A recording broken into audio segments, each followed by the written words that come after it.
fall down. Mama, I'm fine, don't worry. Go back out to sea, sail home, sweet home, where the ships must go to get all cleaned up and put away.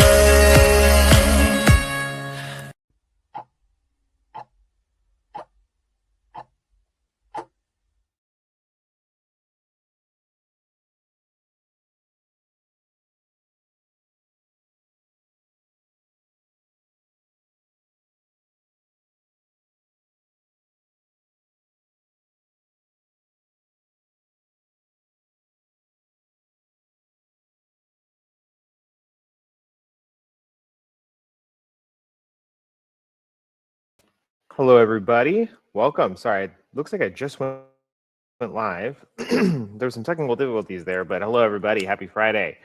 My name is Caleb, and welcome.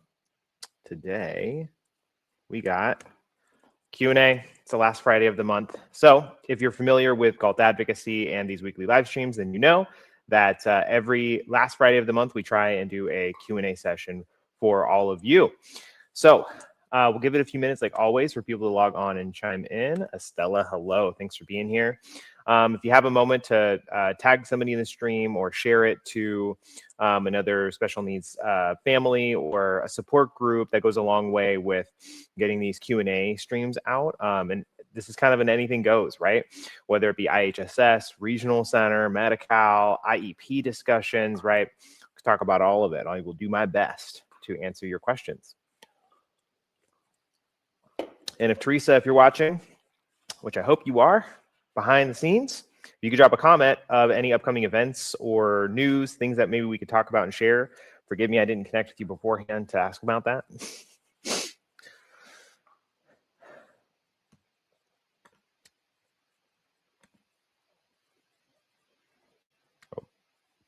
We are lagging a little bit on my end, everybody. I'm sorry. So I'm sorry if it cuts in and out. Mason, hello. So, excuse me. How's everybody doing? Let me know where you're coming from here in California and if there's anything in particular you want to talk about today. I know right now,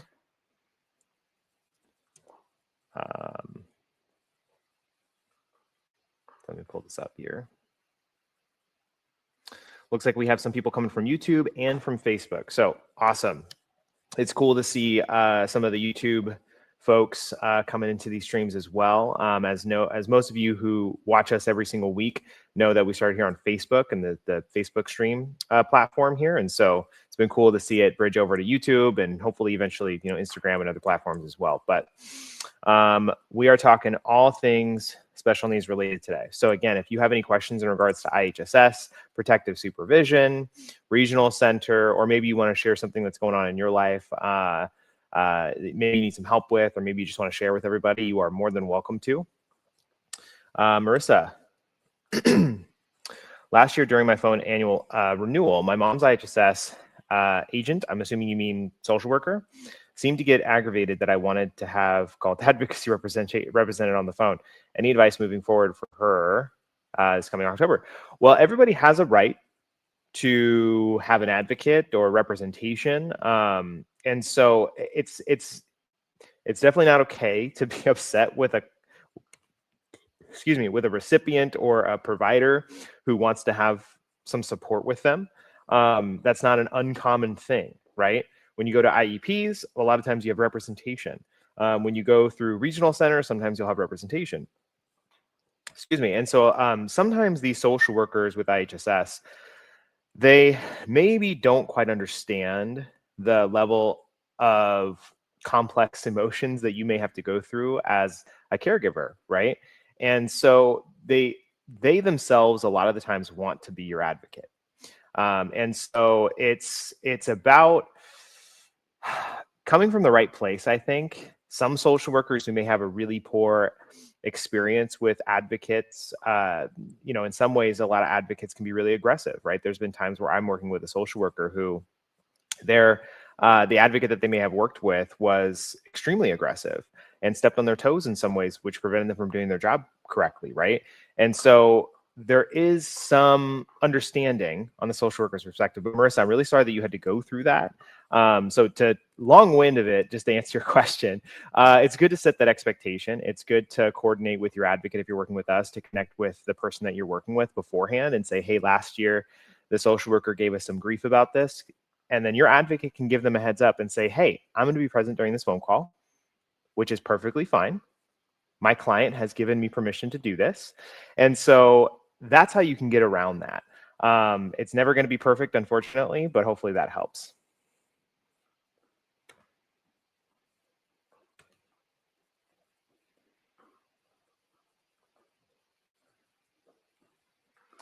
But that is a great question, Marissa. Have you had this experience with multiple social workers or just this one that you're currently working with? Oops, sorry, everybody. Lost me for a minute. My apologies. Yeah, thank you. Thank you for being here. Thanks for dropping the comment. We try and do our best, at least I can speak for Galt Advocacy. I can't speak on other advocate groups or other individuals, but you said this was your first renewal. Okay. So yeah, every year around the same time, you'll have an assessment. And that's to gauge the changes that have occurred from last year's assessment, right? If hours need to be increased in a certain category or maybe even decreased because maybe the need has gotten better or, it's improved, right? So the renewals, the annual assessments, they're necessary, but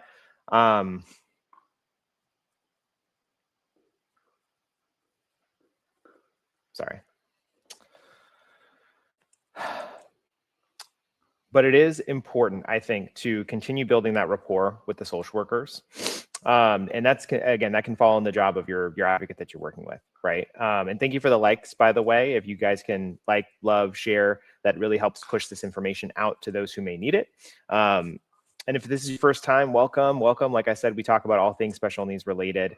To right now, we're talking with Marissa and her IHSS case.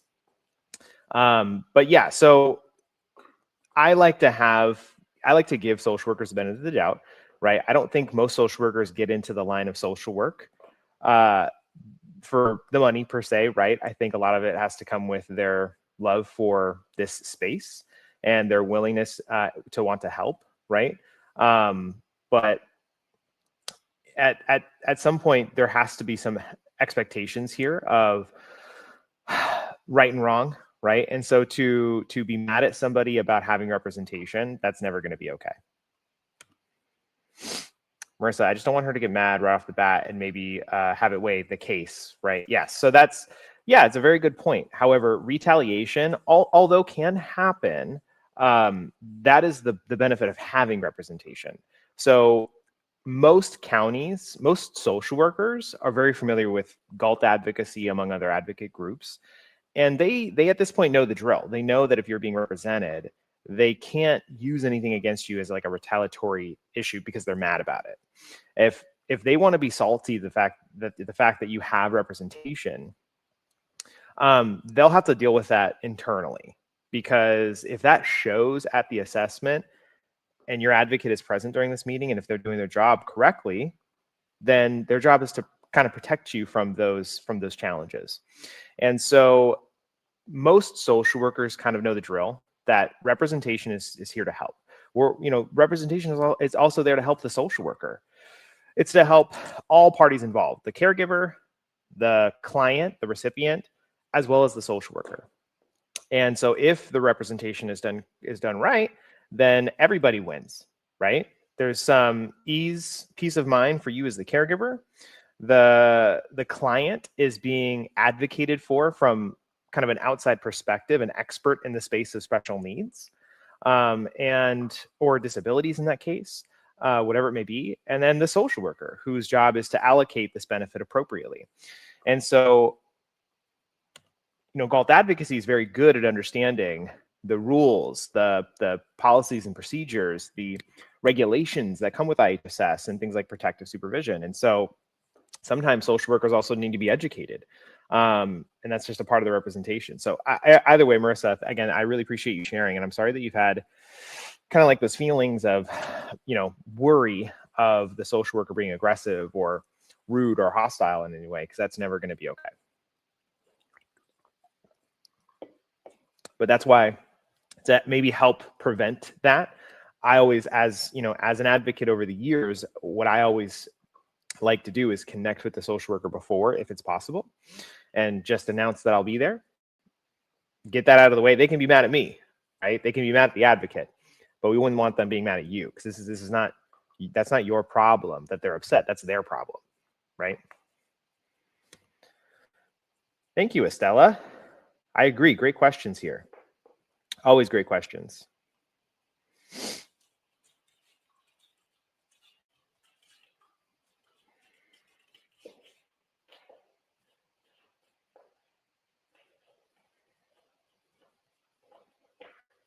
Marissa, I think you're so far the only question that we've had, which is great. Leaves room for some others. Let me know. We can talk, again, all things IHSS, Protect Supervision, Regional Center, if you're just tuning in. Today is Q&A. So this is all about you. Whatever questions you have, I would love to try and help and address. And I'll kind of come up with some questions on my own as well to kind of fill in. Keith, good afternoon. Thank you. I appreciate it. Thank you for being a part of this community.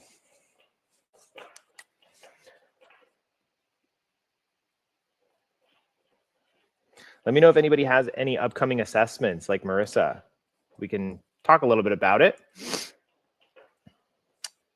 And if there's any questions in regards to it too, right? Let me know if anybody's had a supervisor or multiple social workers show up during an assessment.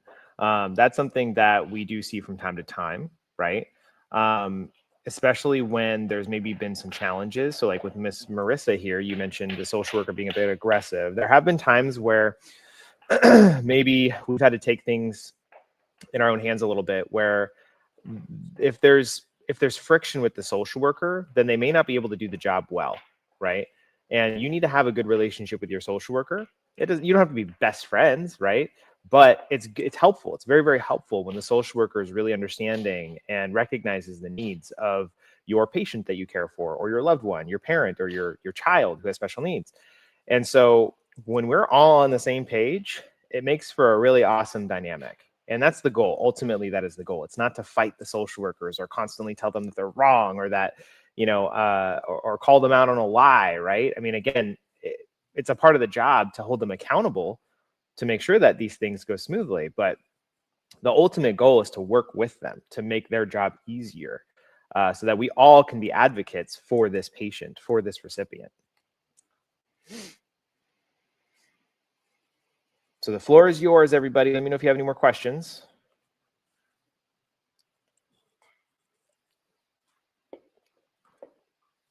I don't know if you noticed, probably did. I don't have Mr. Dakota by my side today, which I'm really sad about. Teresa, if you're still watching, let Mr. Dakota know that I miss him. I'll send him a text too. Miss him today. But for those of you who watch every month, we have Dakota and myself usually partnering up on these Q&As. So it's always really fun. But I'm solo today. He is busy. Well, you'll have to give him grief next week or the week after, next time he's on. Sorry, everybody. I didn't have any other questions queued up beforehand to help fill in some time. But again, this is your time. If you have any questions for me relating to IHSS, the special needs community, regional center, anything here, I'm happy to try and do my best to address.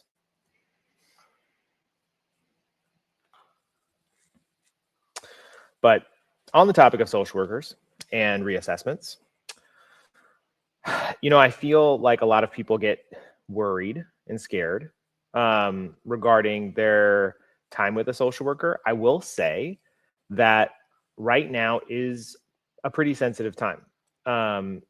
When we're talking about something like protective supervision, we are seeing protective supervision patients or clients under attack a little bit.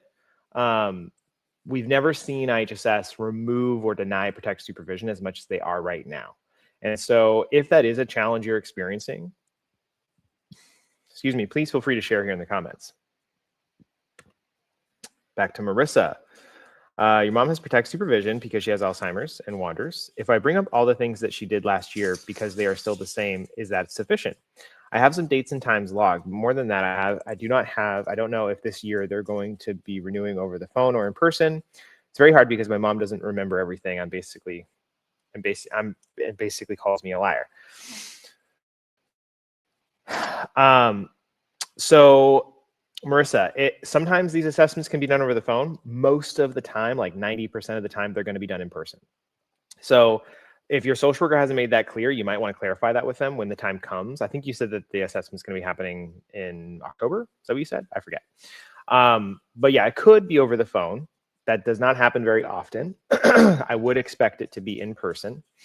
And as far as like sufficient evidence goes, so you've already done the job of proving the need for protective supervision. So that burden of proof is on you when you're pursuing this benefit. So you don't necessarily need to go above and beyond every single year to show tons and tons of evidence. You do have to have a game plan, which is what we help with as your advocate, of course, right? There are some things that you do have to provide, but to think that you have to like rebuild a whole new case and present it to the social worker, no. Yes, if the same challenges, the same behavioral challenges and concerns are the reasons that got mom protect supervision last year are the same reasons today, then those would be the same things we would reiterate. So what's really important is when you come to these assessments is to match the information from the previous meeting. Now, of course, if things are different, then things are different, right? You have to say that, right? If mom no longer wanders, then you don't want to say mom wanders just because you want to keep PS. If that's not a behavior anymore, then of course you'd have to, it would be your responsibility to relay that information. But if mom still wanders, if she still is forgetful, if she still struggles with her orientation skills and judgment, and all these things are still reasons as to why you can never leave her home alone, then yeah, I would say that. And I would reiterate that and say that, hey, the same things from last year are the same things today. And with us, we usually keep notes and records and file to make sure that we go over what happened last year and say, hey, these are some of the things that were shared. Is this still the case? And if you say yes, then that's going to be a part of the game plan with the reassessment. Excuse me. Teresa from Galt Advocacy says jury duty. I'd want Dakota on my jury. Well, we now know where Cody is. So Dakota, excuse me. So Dakota is on jury duty. Lucky guy. Lucky. Can you imagine having Dakota on your jury? It'd be a thorough decision. That's for sure. Dakota is a very, very bright young man. Somebody I would trust deeply in that situation, for sure. I trust him a lot in a lot of areas here. I've known Dakota a long time, and I do know that he is a thorough individual. I agree, Teresa. I'd want him on my jury as well. Laura, for the annual assessment, is it okay to say right off the bat that nothing has changed in regards to protective supervision? Last year, the social worker wanted a lot of specifics as to what my son is doing. I had Galt Advocacy on the phone during that time, and she stepped in to help me. So thankful for Galt Advocacy. Well, thank you for the kind words, Laura. I'm glad Galt Advocacy was able to step in and help. So yeah, right off the bat is kind of the question you have there, right? So I would say feel it out. If you know that would be perfectly fine to say to that specific social worker, sure, there's nothing to hide here, right? The game plan every year is not to be malicious or to hide things or keep things from the social worker, right? There is an expectation of being maybe careful with what you say and how you say it, right? But not with the intent of wanting to hide something. And so if the message is that all the same things that we talked about last year are the same things today, then yes, that would be something that you would want to bring up to the social worker. Typically, when they do the annual assessment, they'll ask you, they'll say, hey, have there been any major changes since last year? And if there hasn't been any major changes, then that would be the answer, right?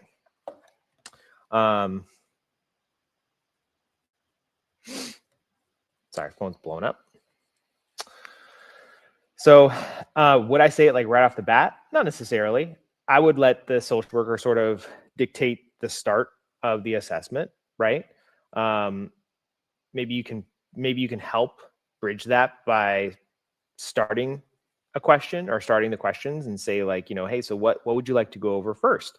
Would you like to start with his need for protective supervision, whatever, right? And if they say, sure, let's go for it, then that's when, yes, the game plan would most likely be, well, nothing's changed too much. What do you have in your notes? Is there anything specific you'd like to go over, right? But again, if you're going to say that everything is the same from last year, then you better remember exactly what you said, right? Or again, if you're working with cult advocacy, that's a part of, the advocate's job is to help you with that game plan. Another great question. Thank you, Laura. And I didn't ask, I normally ask. Hopefully you all can see me okay and hear me okay. I had some technical difficulties in the beginning, so hopefully that didn't stir things up too much. Marissa, if my renewal is in person, my mom doesn't remember and she tells people I am lying or that it's not true. I don't know how to handle this. Okay. So this is also something very, very common that we see a lot with elderly parents or elderly loved ones who have dementia or Alzheimer's. If you have an elderly parent or a loved one and you're worried that might be a diagnosis that's approaching, right? A very common beginning stage is aggression, hostility, being accusational, if that's a word, right? And so if obviously you already have the diagnosis for mom here, she already has protective supervision, but you're definitely not alone. I want to start by saying that you're not alone because it's very common for this population to sort of be a little bit aggressive with their caregivers. And it's kind of silly because you're the one that's helping them, right? But we do see that often. And I've seen that even in my own home when my mom was caring for my grandmother at the time. My grandmother lived with us for like 10 years, and she battled dementia and Alzheimer's. And she would get really aggressive and think that people were stealing her mail or doing something silly, moving around items in the bathroom that belonged to her and hiding them when that wasn't the case at all. It was just her brain sort of betraying her mind sort of betraying her in that case. And so to go back to your question, right? So like, how do you handle this? So if you have a POA or some type of legal guardianship, if you will, something that allows you to help make decisions for mom or speak for mom, then that will handle this, because then you can explain to the social worker that wasn't true, right? Hey, my mom just called me a liar. That's just not the reality here, right? That's perfectly fine to say. So something very like what I see a lot is, or what I have seen a lot is, you'll be at the assessment and the caregiver is like, yeah, well, mom still struggles to make her meals. She can't stand in the kitchen for too long. It hurts her back. And she also forgets to turn the stove off. So I've removed her from that. I make all the meals for her currently, right? And then mom hears that and goes, what? I make my meals. I'm independent. I can do that still. Like, I don't need any help with that. And in your mind, you're like, wait a minute. I've been cooking my mom's meals for years now. Like, why would she be saying that? This is kind of making me look like a liar here, right? Exactly like your point, Marissa. So social workers can expect this. It happens all the time. There is nothing wrong with you in that moment, depending on the situation, correcting mom if that's appropriate, or talking to the social worker sort of off the record or privately, say, hey, mom mentioned this, but that's just not the reality here. I have doctor's evidence to prove it, right? The doctor says that she can't be in the kitchen making her meals. I make her meals. So this is just her illness providing this answer. It's not the truth, right? And if you're working with a social worker who's understanding of the situation, then they will know that is true. Okay. So Marissa, I know it's kind of a vague way of helping, but let me know if that resonates at all. You did say that you have a POA. So that's good. That'll help. So now the social worker can understand that you do have some type of legal document in place that helps with making some decisions and helps with speaking for mom in some way, in some capacity medically. And so, yeah, if mom does say something like that because they're being prideful or they're embarrassed that you would kind of admit to some of their limitations, it would be your responsibility, as well as the advocate if you're working with us, right, to make sure that it's that is a miscommunication, a misunderstanding, and not mom's fault, right? Mom is dealing with something here, and we're here to help, right? We're all one big team for mom. Excuse me. So hopefully that helps. Thank you, Estella. Do they take away school hours? I sometimes help with my child in school, like for behaviors and eloping. That is a can of worms right there. So there's a couple of things here. Oh, you wrote another comment too. Behaviors aren't seen during reassessments. School hours were going to be taken away, as the worker mentioned, because child goes to school. Okay. So set the record straight. School does not typically impact your IHSS hours, okay? It can in very, very few cases, but it's still very small.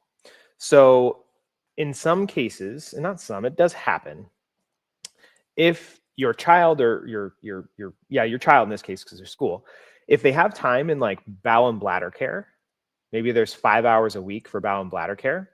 If they're in school 6 hours a day, 6, 7, 8 hours a day, then IHSS they do have the right to refuse a little bit of time, because they would assume that school helps the child in the bathroom at school while you're not there. So if that is the case, then they may remove 15, 20 minutes, maybe even 30 minutes a week from that total amount. But it's not supposed to be enough to where it's this huge impact on your paycheck every couple of weeks, or a huge impact on this person's hours overall. So if you're seeing that they're removing like half of the hours or a huge chunk, that's a problem. It really should only be a very small amount. But being in school itself does not challenge the hours. The hours are what they are. If this person has the need for 5 hours a week in bowel and bladder care, then they need to be approved for 5 hours a week of bowel and bladder care. It's as simple as that. To go back over the other thing you mentioned, so I'm curious to learn, and you don't have to share here, but why do you have to go to school to mitigate the behaviors like eloping? I ask that because that is the school's responsibility. The school, if you're in a public school district and this child has an IEP, they're in a special day class, then the school is not supposed to be calling you to help with these things. Not unless there's like an extreme emergency situation.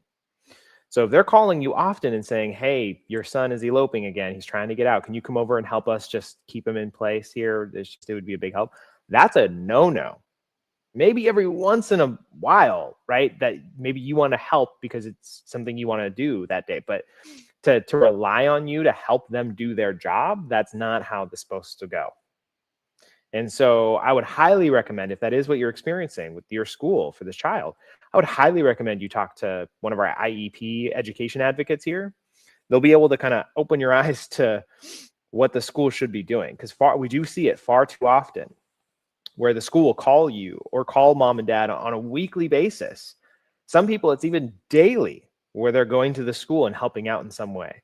That's just not okay. That's not how it works, at least in the public school district. It could be different for a charter school or a private school, but in the public school district, that is not supposed to happen.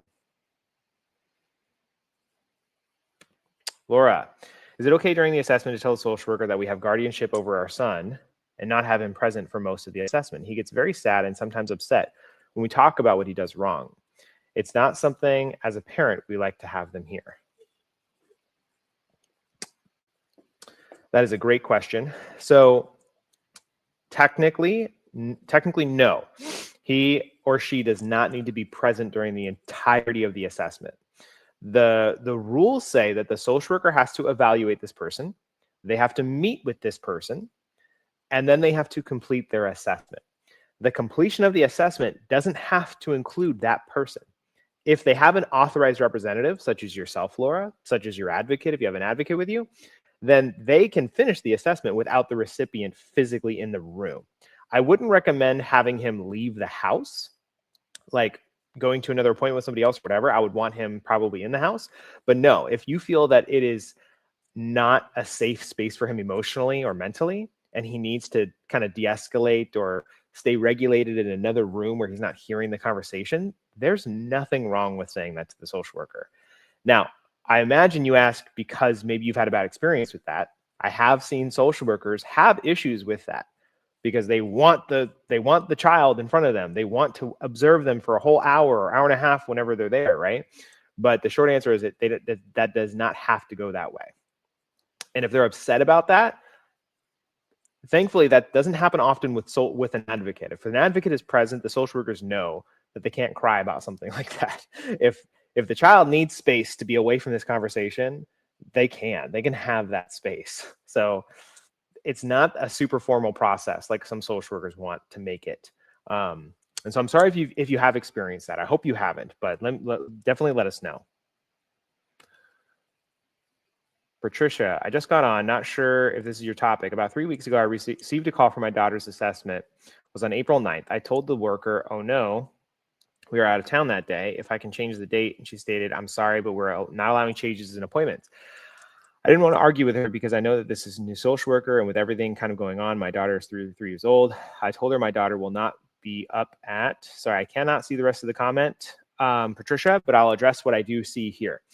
So this is a big challenge that we're seeing. It used to be not much of an issue where if you couldn't make the assessment that day, you would call IHSS and say, hey, I'm actually out of town on vacation that day. Can we scoot it to the following week? Whatever, reschedule it. And IHSS is supposed to accommodate to that. But unfortunately, what we're seeing is IHSS is not accommodating to that, and they're just terminating the case if you can't meet with them on that day. It's not fair. It is not right. And it's also not something that you have to be too worried about. So why I say that is because as I just got off the phone with somebody, not that long ago who called and had a very similar situation.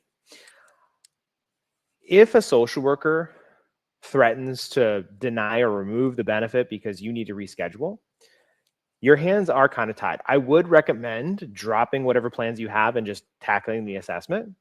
If you can do that, if that's possible, I would do that.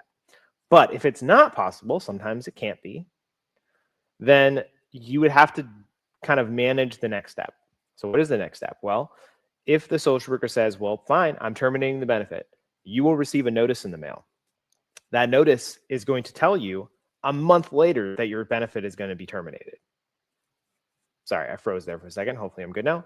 You'll receive that notice saying, hey, you missed your assessment. Therefore, we're terminating your benefit a month from now. Now, when you get that notice, you'll see that it is a month away that they're going to terminate it. That gives you time and an opportunity to file an appeal with something called aid paid pending. Okay. When the appeals team receives this request and they see that it's just because of a rescheduling for the assessment date, they don't want to go through a whole appeal for something like this. They will usually get it resolved. And we're pretty good at managing that process. But that is what has to happen. So it will get fixed, but it will set you back a couple of months sometimes. So it's very frustrating. It is not great. So Patricia, if you are able to drop the appointment, whatever that was, just so that you can make this assessment work, great. I know you said you're out of town, so if it's not possible, then you may have to get denied and file an appeal on that issue. But thankfully, it can get resolved. It absolutely can. Thank you. Well, thank you. I'm glad that these videos and streams are helpful. We're really appreciative of you. She has a one-on-one aide, and I work in her school. Let me go back to your comment here.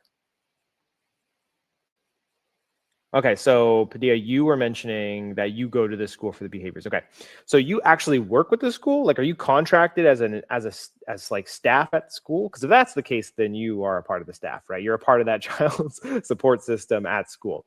So if that's the case, you're not driving to school, like I initially thought that might have been the case, right? So yeah, if you can clarify that, that would be great.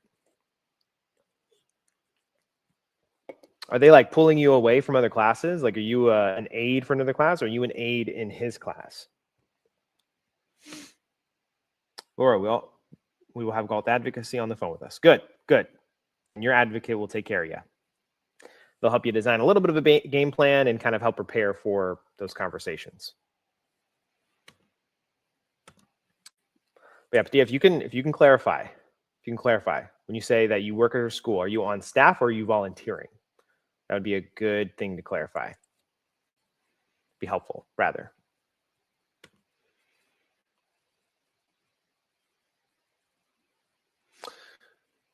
And Patricia, I couldn't get the full comment here. It cut off. So if you could copy and paste the rest of it, or Teresa, if you can see it from your laptop, that'd be great. And thank you everybody for being here, and thank you for the likes and the loves. We appreciate it. If you guys are able to share the stream, I know I've mentioned it a few times, like the page called Advocacy if you can. Share the stream, share other streams to other special needs groups or advocacy groups to get as much information out there for people who need it. Padilla, you said yes. So I'm assuming you're saying yes, you are a staff member of this school. Is that right? Or yes, you are a voluntary worker. All right, second part. The social worker wants to come at 9 a.m. and unfortunately my daughter is still asleep at that time, being that she has sleeping issues. She said she would need to interview her after we talk. What if my daughter does not want to wake up? Nothing wrong with that. So I want to say prepare because you're not doing anything wrong, and technically your daughter's not doing anything wrong. If you have somebody with special needs in your home, you can't control everything that they do. If they have a system in place, like sleeping during a certain time, then meeting with the social worker may not be possible at the time, right? Now, if the social worker comes and you say, hey, I'm sorry, she's sleeping right now, she's not going to wake up, we can try, but she is here if you want to try. Then it's up to the social worker. The social worker, in my opinion, can still conduct an assessment. But if they feel that that's just not possible, then they may have to come back for a part 2 assessment. Thank you, Teresa. So if you guys are looking for some free seminar information, Teresa pinned a comment here for you to check out.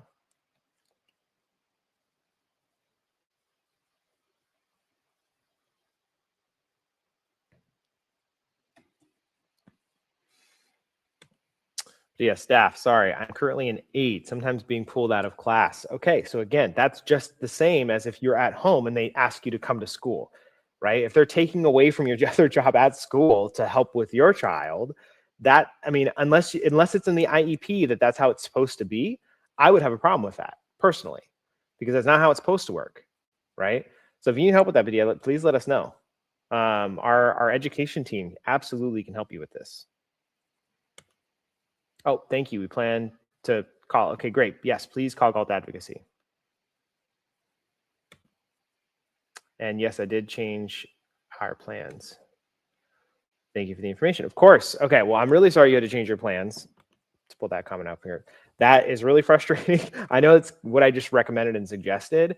I do stand by that, unfortunately, right now, because it is just a little bit easier than dealing with the headache of appealing the denial. But if there's social workers watching today, just know it's an issue that needs to be fixed.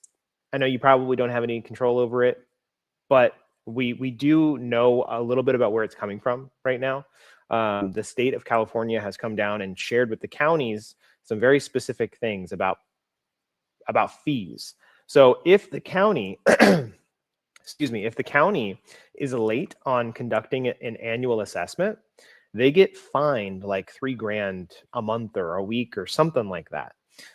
This is where I wish Dakota was here, Teresa, because Dakota's mentioned this a couple of times, and I don't recall right off the top of my head. But the county gets they get a fee assessed to them that they're going to have to pay for moving forward. That's a part of one of the changes that are happening.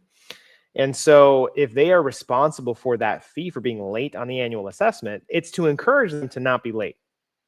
But with that, instead of being able to work with the family on rescheduling the assessment, a lot of times what we're seeing is that the social workers get so busy that instead of scheduling the assessment 3 months in advance, they schedule it the week of the deadline.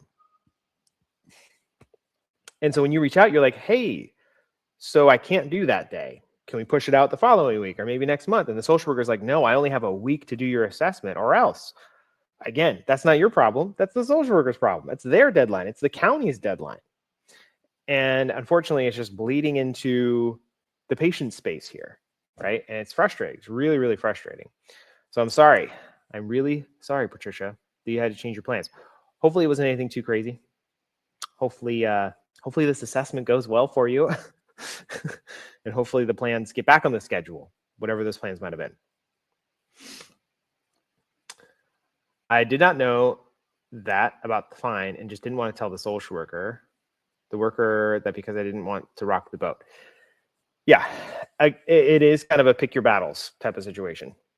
And again, some social workers are easier to work with than others. Some social workers will be really honest and tell you that, be like, hey, so look, here's the deal. Like, I have to terminate your case, but when I do, just file an appeal. Ask for aid paid pending. I'll see that come through the system. I'll advocate for you as well. Like, if you have a social worker who says that, great. Their hands are tied, but they're still wanting to help you and be understanding.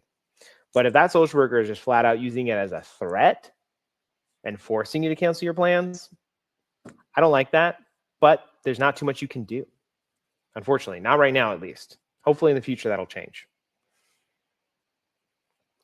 But rocking the boat is tricky because, again, it's a delicate relationship.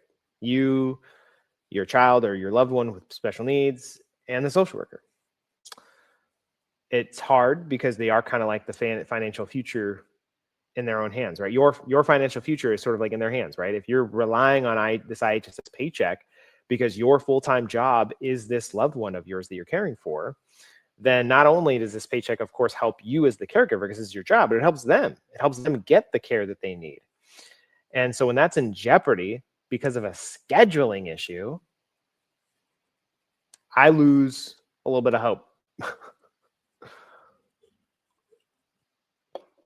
But thank you so much for sharing, Patricia. And thank you, Padilla. And thank you, Laura. Really good examples and questions. And I'm sorry that you guys are experiencing some of these things. Teresa, do you remember when the counties were sending out notices of action saying cases were canceled and then immediately restarting the case for the purpose of restarting the clock on when the assessment needed to be done? I remember when we had a lot of those. I wonder if that will come back now that the counties pay. It's possible. I do remember. Absolutely. And it was frustrating because it would scare a lot of people and not everybody was getting it. So a lot of people would have that conversation, that scary conversation where the social worker is like, if you can't meet, then I'm sending a denial. And that would scare them into say, oh my gosh, okay, fine. Yes, I'll move my plans. And then they meet with them, right? Not knowing that this denial actually is what they refer to it. They refer to it internally as an elimination, meaning that they eliminate terminate. I'm sorry, a termination of, there's a specific term for it. It's termination something, where it's not necessarily canceling the benefit and removing it from your life. It's just terminating it so that the clock resets, just like you mentioned. And it doesn't give it eliminates any overlapping issue or gaps. Everything overlaps. So the opposite of what I said, sorry. And so this is what we would want, Teresa. So thank you for sharing, because this is the right way to do it. If they want to tell you and say, hey, okay, no problem. If you can't meet here, I have to terminate the benefit because I have to start the clock over, which means the case is going to sort of like restart in a way. That's fine. That's helpful. It means you're not going to lose your hours. It gets pushed out another couple of months for the due date, and we're okay. But I'm not seeing that right now. Teresa, I don't know if you've heard anything different with the advocates, but we definitely should connect with the team to see. Nancy, we have our annual reassessment coming up next month for my child's protective provision. We just received our approval notice for another year with no changes to his hours. I'm confused as to why he was approved for another year before our reassessment. Do you see this happening often? I don't see it often. I have seen it. It's confusing, and sometimes it's just an error. So I would prepare for the assessment to happen. I would still prepare and plan for the social worker to be showing up to your home on whatever specific date that was. So I would also, if you can, reach out to the social worker or work with your advocate if you have an advocate and have them do it, because sometimes those are just sent in error. And then the social worker shows up and doesn't even know that you got a notice. So it's hard to say exactly what it is for this particular scenario, but it is something that we've seen. I don't see it often, though. Every once in a while.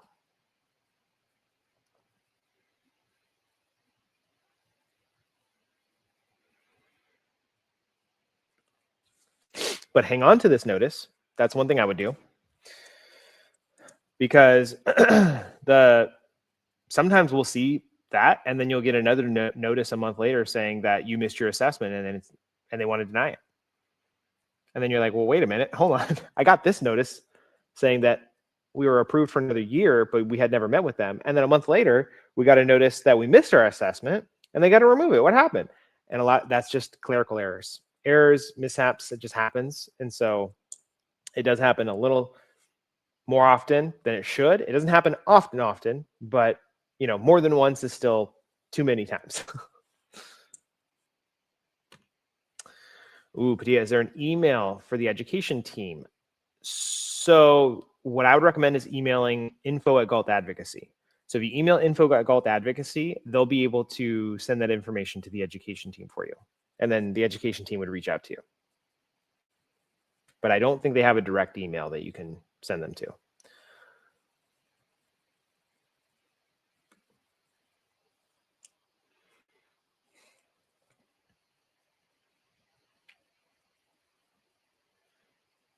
Looking through the comments again to see if I missed anybody. I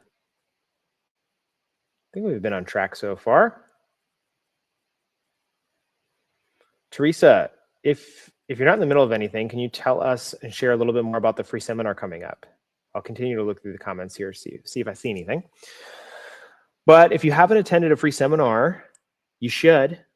They're great. I won't be at this next one, but hopefully Dakota might. You guys know Dakota Space and Nicole, Myra, Teresa, you gonna be at the seminar? Teresa isn't normally. But, okay, yes. So I think we're all caught up here. I don't think I missed anything, which is great.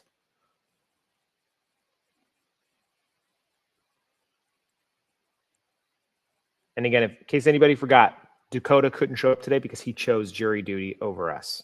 That's why he's not here today. So let's remember that for next week or the week after when he's back, and we'll tell him.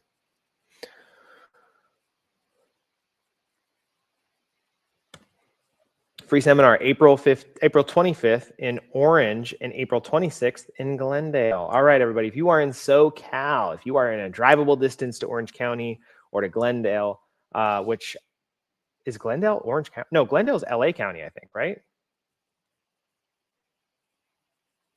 I think Glendale's in LA County.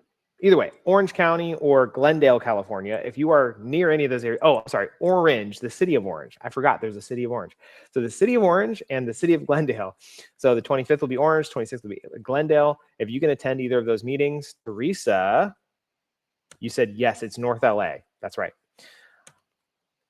Galt Advocates will have a $25 gift card from Amazon for those who pre-register. So if you go online right now, Teresa, she sent the link in earlier in the comment section. If you pre-register ahead of time, that's an oxymoron. If you book a slot ahead of time, hence the pre-registering, you will be entitled to receiving a $25 gift card, Amazon gift card. That is amazing. Thanks for putting that together, Teresa. Yeah, I emailed Galt Advocacy about this on Monday and haven't gotten a response. Email them again. I'm just kidding. No, I'm sorry you haven't gotten a response yet. Teresa and I can definitely try and forward your message. I would recommend calling the office. Fridays are a little sticky. I don't know when Michelle or Tina at reception go home on Fridays, but you're more than welcome to send another follow-up email. It may just be buried at the moment. We are definitely a little inundated with questions, but we will get to you. Absolutely. So hang in there. But maybe if you don't hear anything back today, I would maybe give the office a ring on Monday. Teresa says 1 gift card per family, y'all. So don't sign up all 10 of your relatives. So thank you, Teresa. Thank you. That would not be cool. That wouldn't be cool. So don't do that. We are just about out of time. So if anybody has any last minute questions here before we clock out, please let us know. I'm here for just a couple more minutes. And again, before you leave, if you could share the video, if you could tag somebody in this stream, these streams get saved to our page for a little while. So if somebody's not able to watch this live, they can always come back and watch it. But if you like it, love it, tag people or share it, that is how this gets pushed out into the algorithm and all that jazz. And it helps bring more people to see some of this information.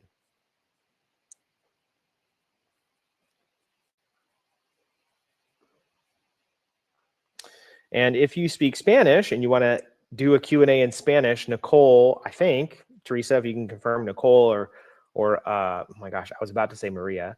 Nicole or Myra will be joining at 1 o'clock in Spanish today. So if you speak Spanish and you want to chat with those advocates, they'll be able to take care of you and run the same Q&A session, but in Spanish at 1, which is in 10 minutes. So we'll have to leave here in just a moment to give them some space to get ready.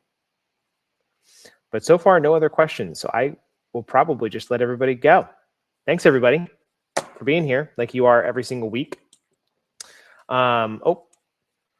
Teresa says that this seminar is going to be handled by all the ladies, Myra, Nicole, the other Myra, and Michelle and Lori. Awesome. Great. That is a great stacked team right there. So if you're able to go to these seminars and check Galt Advocacy out, you'll be able to meet Myra Galt herself, as well as Myra G, the other Myra who speaks Spanish, the famous Michelle.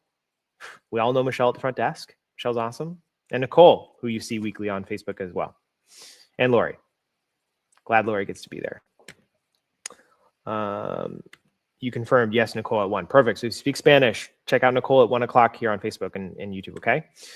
Marisol, back in 2016, when my son was approved for IHSS, me and my daughter signed up to be his providers. My daughter was his primary provider. I was in the process and going part-time at work to be able to be the primary provider. However, I submitted everything. My son was approved for PS and bathing, among the other things, but I did get back pay for dressing, restroom, but I never got back pay for PS. Interesting. It's a little unclear. If you want to reach out, that's something that maybe the office can look into a little bit and see if there's a way to go retroactive on that. It's tough. Retroactive cases like this are very, very, very tricky, but they are possible in some ways. So connect with Galt Advocacy. We'll take a look at it and see if there's a way to help you. Thank you. We appreciate it. All right, everybody. Just enough time here to let Nicole get ready. You all can take a quick break, but come back at 1 o'clock so you can hang out with Nicole and conduct this Q&A in Spanish for her. Bring a lot of great questions. Keep her busy for the next hour, okay? But thank you, everybody, so much for tuning in. I hope you all have a wonderful Friday. Enjoy this beautiful weather if you have it. I know we do up here in Northern California, but stay safe this weekend. We appreciate you all, and we will see you next time. Bye, everybody.